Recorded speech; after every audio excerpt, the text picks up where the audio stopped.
Hello everyone, আমি তন্দ্রা। আমার একটি নতুন মিনি ব্লগে তোমাদের সবাইকে ওয়েলকাম। কাল সন্ধ্যাবেলায় একটা মুখরোচক কিছু খেতে ইচ্ছা করছিল। সাডেনলি মাথায় আসলো, কোনোদিন তো গন্ধরাজ মোমো ট্রাই করিনি, আজ একটু গন্ধরাজ মোমো ট্রাই করা যায়।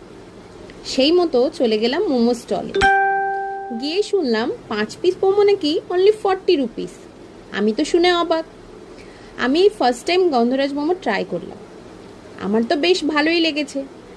আর লোকেশনটা ছিল বাতকুল্লা মঞ্জনিসের ঠিক সামনে। তোমরা যারা বাতকুল্লার আশেপাশে আছো বা বাতকুল্লার আছো, তারা অবশ্যই এসে একবার ট্রাই করো। আশা করি তোমাদের খুব ভালোই লাগবে। মোমোর সঙ্গে যে স্যুপটা দিয়েছিল সেটাও কিন্তু বেশ খেতে ছিল। আমার সঙ্গে সঙ্গে আমার বরমশাই একটু ট্রাই করে দেখলো, তারও কিন্তু গন্ধরাজ মোমোটা বেশ ভালোই লেগেছে। আশা করি তোমাদেরও খুব ভালো লাগবে। অবশ্যই একবার ট্রাই করো। টাটা।